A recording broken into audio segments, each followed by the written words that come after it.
बिस्मिल्लाहिर्रहमानिर्रहीम। अस्सलाम वालेकुम। आज के लेक्चर में हम इन्नेट इम्यूनिटी को डिस्कस करेंगे। इन्नेट इम्यूनिटी के अंदर दो लाइन ऑफ डिफेंस आ जाते हैं, फर्स्ट लाइन ऑफ डिफेंस और second line of defence. First line of defence को हम लास्ट लेक्चर में डिस्कस कर चुके हैं और आज हम सेकंड लाइन ऑफ डिफेंस को डिस्कस करेंगे। इन्नेट इम्यूनिटी हमारी बाय बर्थ होती है, हमें बाय बर्थ ये इम्यूनिटी मिलती है और ये नॉन स्पेसिफिक होती है। नॉन स्पेसिफिक इसलिए होती है क्योंकि इसके अंदर किसी भी स्पेसिफिक किस्म के बैक्टीरिया नहीं होते। किसी भी किस्म का पैथोजन बॉडी में एंटर हो जाए तो ये उनको किल कर देते हैं और अगर suppose second line of defence से वो बैक्टीरिया किल नहीं हो पाते तो थर्ड लाइन ऑफ डिफेंस के ज़रिए उस बैक्टीरिया को किल किया जाता है। सेकेंड लाइन ऑफ डिफेंस जो है वो 4 non specific internal defence system से किल करते हैं बैक्टीरिया को। फर्स्ट नंबर पर सेल्स के ज़रिए किल किया जाता है जो कि WBCs के सेल्स होते हैं। सेकंड नंबर पर कम्प्लीमेंट्री प्रोटीन्स के ज़रिए पैथोजेंस को किल किया जाता है। नंबर 3 पर इन्फ्लामेटरी रिस्पॉन्स के ज़रिए किल किया जाता है और नंबर 4 पर फीवर के ज़रिए। आज हम सिर्फ सेल्स के मैकेनिज़्म को डिस्कस करेंगे कि सेल्स से बैक्टीरिया को किस तरह से किल किया जाता है। तो WBCs के सेल्स जो हैं वो आप लोगों को याद होगा, अगर आप अपनी मेमोरी को रिकॉल करें तो जो ब्लड सेल्स होते हैं वो हमारे बोन मेरो में बनते हैं और ये एक बोन है जिसके अंदर मेरो है और उसके अंदर स्टेम सेल्स हैं। स्टेम सेल्स ऐसे सेल्स हैं जिनके अंदर टोटल पोटेंशियल होता है, ये हर किस्म के सेल्स बना सकते हैं। स्टेम सेल्स के अंदर से 2 किस्म के सेल्स बनते हैं, माइलॉइड स्टेम सेल्स और lymphoid stem cells. Myeloid stem cells जो है वो 2 किस्म के सेल्स को बनाते हैं, ग्रेन्युलोसाइट्स और एग्रेन्युलोसाइट्स। जो ग्रेन्युलोसाइट्स हैं वो इसलिए होते हैं क्योंकि इनके जो सेल्स हैं इनके साइटोप्लाज्म के अंदर ग्रेन्यूल्स प्रेजेंट होते हैं, इस वजह से इनको ग्रेन्युलोसाइट्स कहते हैं। और ग्रेन्युलोसाइट्स के अंदर 3 टाइप ऑफ सेल्स प्रेजेंट होते हैं।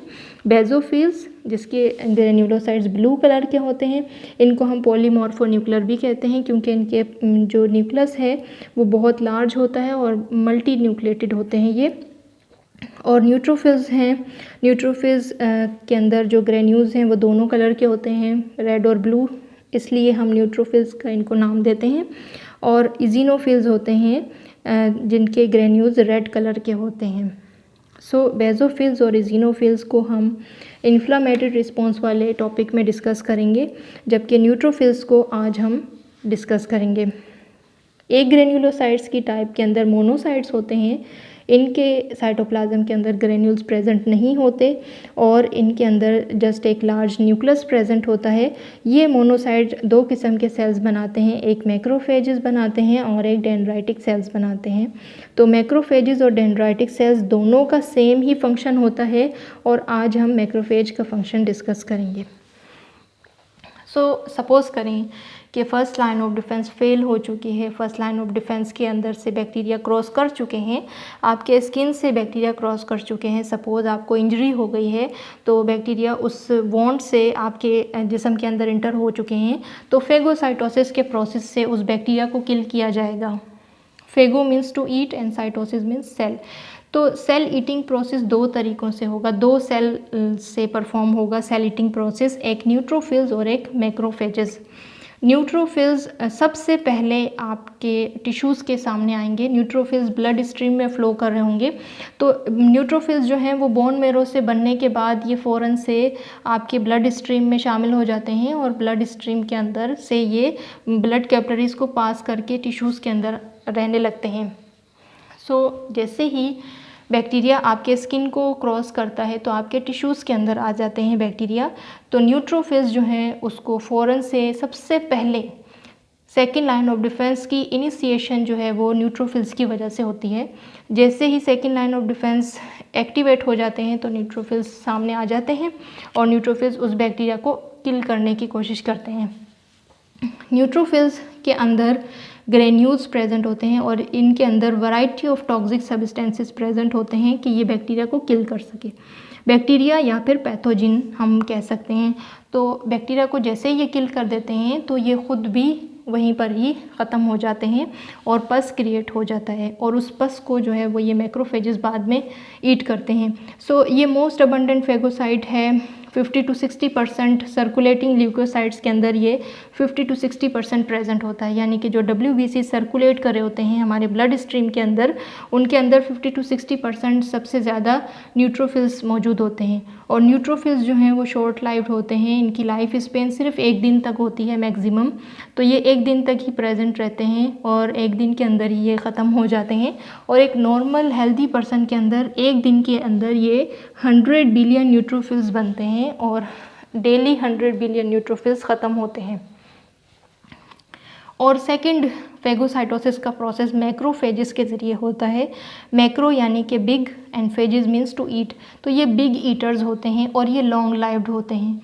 तो इन 2 तरीक़ों के ज़रिए फेगोसाइटोसिस का प्रोसेस होता है सेकेंड लाइन ऑफ डिफेंस के अंदर। सपोज़ करें कि ये एक मैक्रोफेज है और मैक्रोफेज के सामने एक एंटीजन आ गया है, यानी कि ये बैक्टीरिया या एंटीजन आप कह सकते हैं या आप पैथोजन भी कह सकते हैं। तो ये बैक्टीरिया इनके सामने आ गया है और ये मैक्रोफेज जो है वो इस बैक्टीरिया पर अटैक करेगा और अटैक करने के बाद इस एंटीजन को ये ईट करेगा, यानी कि ये खा जाएगा। और खाने के बाद इस मैक्रोफेज के न्यूट्रोफिल्स तो सिर्फ एंटीजन को खा जाते हैं, बट ये क्या करते हैं, ये उस एंटीजन को खाने के बाद इनके अंदर लाइसोजाइम एंजाइम प्रोड्यूस होता है और वो लाइसोजाइम इस बैक्टीरिया के टुकड़े करके इस बैक्टीरिया को इनके सरफेस पे अटैच कर देता है, तो ये एंटीजन प्रेजेंटिंग सेल्स बन जाते हैं। तो ये मैक्रोफेजेस जो हैं उस बैक्टीरिया को ईट करके उसको रिकॉग्नाइज करते हैं और उनके टुकड़े करके अपने सरफेस पे अटैच कर देते हैं। तो macrophages engulf the bacteria and displays its parts on surface, तो अपने सरफेस पे बैक्टीरिया के पार्ट्स को अटैच कर देते हैं और इस सिचुएशन में इनको हम एंटीजन प्रेजेंटिंग सेल्स कहते हैं। अच्छा, तो इनके एंटीजन प्रेजेंटिंग सेल्स का बनाने का मकसद क्या होता है, तो ये specialised type of protein secrete करते हैं जिनसे ये 3 फंक्शन परफॉर्म करते हैं ये मैक्रोफेजेस। एक फंक्शन जो सबसे मोस्ट इम्पॉर्टेंट है वो ये है कि ये इस एंटीजेंस को प्रेजेंट करते हैं टी हेल्पर सेल्स के पास, यानी कि जो हमारी थर्ड लाइन ऑफ डिफेंस है जिसे हम एडॉप्टिव या एक्वायर्ड इम्यूनिटी कहते हैं, तो ये जाते हैं हमारे एक्वायर्ड इम्यूनिटी के पास और ये इस एंटीजन को उनके पास प्रेजेंट करते हैं, यानी कि उनको जाकर ये ख़बर देते हैं कि ये इस किस्म का बैक्टीरिया जो है वो हमने ईट किया है और अगर आपके पास इस किस्म का बैक्टीरिया आए तो आप भी इसे किल कर दीजिएगा। तो initiation of third line of defence शुरू हो जाती है यहाँ से। या फिर बॉडी टेम्परेचर भी राइज़ होता है, यानी कि फीवर हो जाता है और फिर और भी इस किस्म के प्रोटीन सेक्रीट करते हैं ये मैक्रोफेजेस ताकि इनसे मोनोसाइट्स बन सकें। तो ये मैक्रोफेजेस जो हैं वो एक तो एंटीजन प्रेजेंटिंग सेल्स बनाएंगे, थर्ड लाइन ऑफ डिफेंस को जाके अलार्म देंगे और बॉडी टेम्परेचर भी राइज़ हो जाएगा और थर्ड नंबर पर ये मोनोसाइट्स और भी मोनोसाइट्स अपने जैसे बनाएंगे और उन मोनोसाइट्स से आप लोगों को मालूम है कि मैक्रोफेजेस बनते हैं मोनोसाइट से, तो मैक्रोफेजेस बनते रहेंगे और फिर ये प्रोसेस चलता रहेगा। सो सेम यही प्रोसेस जो है वो डेंड्राइटिक सेल्स का भी है। डेंड्राइटिक सेल्स भी एंटीजन प्रेजेंटिंग सेल्स हैं। डेंड्राइटिक सेल्स भी अपने सरफेस पे एंटीजन, डेंड्राइटिक सेल्स का भी यही काम है फेगोसाइटोसिस का प्रोसेस करके एंटीजन को अपने सरफेस पे अटैच करके टी हेल्पर सेल के पास जाएंगे और इस एंटीजन को प्रेजेंट करेंगे। सो हम नेक्स्ट लेक्चर में और भी मोर क्लियर जो है वो थर्ड लाइन ऑफ डिफेंस को पढ़ेंगे। सो होपफुली कि आपको आज का लेक्चर समझ में आ गया होगा।